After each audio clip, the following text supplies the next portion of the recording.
জবাই করার পরে অনেক কসাইরা তাড়াতাড়ি এই পশুটার দেহ থেকে প্রাণ বের হয়ে যাওয়ার জন্য ছোট ছুরি দিয়ে জবাই করা প্রাণীটার গলার মধ্যে খোঁচা মারতে থাকে, গলায় বারবার খোঁচা মারতে থাকে।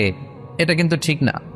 স্পাইনাল কর্ডে যদি আপনি জবাই করার পরে বারবার খোঁচা মারেন তাহলে কিন্তু এই প্রাণীটার অপমৃত্যু হতে পারে, অর্থাৎ এটা স্বাভাবিক কোনো মৃত্যু নয়। স্বাভাবিক মৃত্যু হচ্ছে জবাই করে দেয়া, এবং ইসলাম এটাকে আমাদের জন্য বৈধ করেছেন। আমরা জানি যে পাশ্চাত্যে গরুর মাথায় বুলেট মারা হয়, অথবা ইলেকট্রিক্যাল শক দিয়ে ওটাকে হত্যা করা হয়, অথবা ভারী কোনো লোহার হাতুড়ি দিয়ে গরুর মাথায় আঘাত করে সেটাকে মারা হয়। কিন্তু ইসলাম এগুলোকে নিষেধ করেছে। ইসলামের বিধান হচ্ছে স্লটারিং করা, আপনি জবাই করে দিবেন। সেক্ষেত্রে আমার মনে হয় 10 থেকে 15 মিনিট যদি আমরা একটু ওয়েট করি, গরুর দেহ থেকে সবগুলো রক্ত কিন্তু বের হয়ে যাবে, ফলে এটার গোশতটা উপাদেয় হবে আমাদের জন্য।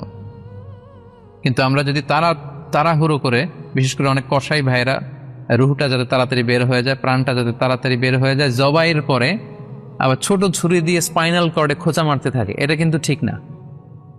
এতে করে যেটা হয়, এটা স্বাভাবিক মৃত্যু হয় না, বরং অপমৃত্যু হয়ে থাকে।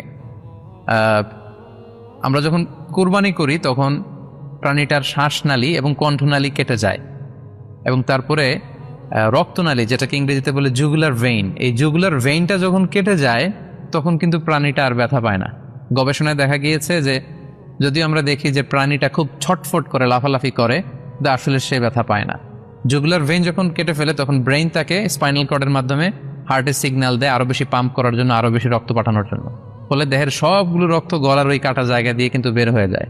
কিন্তু ওই মুহূর্তে আপনি যখন ছোট ছুরি নিয়ে এটার স্পাইনাল কর্ডে খোঁচাখুচি করতে শুরু করেন তখন কিন্তু এটার অপমৃত্যু ঘটে, এটা স্ট্রোক হতে পারে, এটা হার্ট অ্যাটাক করে মারা যেতে পারে। তাহলে সেটা কিন্তু স্বাভাবিকভাবে জবাইয়ের মধ্যে দিয়ে মৃত্যুবরণ করলো না, বরং হার্ট অ্যাটাক করে বা স্ট্রোক করে সেটা মারা গেল।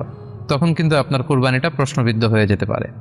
তো এই জন্য আমি সকলের কাছে অনুরোধ করব, আপনারা তাড়াহুড়ো না করে 10 থেকে 15 মিনিট একটু ওয়েট করেন জবাইয়ের পরে, এটাকে স্বাভাবিকভাবে, ন্যাচুরালি, প্রাকৃতিকভাবে এটা রুহটা বের হতে দিন।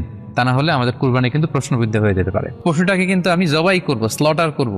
আল্লাহ রাসূল সাল্লাল্লাহু আলাইহি ওয়াসাল্লাম বললেন, যখন স্লটার করবে, জবাই করবে, তখনও সেটার প্রতি ইহসান করে তোমরা জবাই করো। ওয়া ইযা যাবাহতুম ফাআহসিনুজ যিবহা, সেক্ষেত্রেও তোমরা সফট হার্টেড হও, সেটাকে ইহসানের সাথে জবাই করো। কিভাবে ইহসানের সাথে জবাই করবে? ওয়ালিউহিদ্দা আহাদুকুম শাফরাতাহু ওয়ালিউরিহ যাবিহাতাহু, তোমরা তোমাদের ছুরিটা খুব বেশি করে ধারালো করে নাও, যাতে করে খুব স্মুথলি স্লটারিংটা হয়ে যায়, খুব স্মুথলি কুরবানিটা তাড়াতাড়ি হয়ে যায়, যাতে প্রাণীটার কষ্ট না হয়। আমরা প্রায়ই আমাদের ব্যাখেয়ালে বা অবহেলাবশত কুরবানির পশু ট্রাক থেকে নামানো, হাট থেকে নিয়ে আসা, এমনভাবে আমরা কুরবানির পশুর সাথে ট্রিট করি, এতে করে কিন্তু অনেক অমানবিক আচরণ আমাদের দ্বারা প্রকাশ পেয়ে যায়। সো আমরা যদিও এটাকে জবাই করবো, আমরা যেন ইহসানের সাথে জবাই করি, এই বিষয়টা যেন আমরা খেয়াল রাখি।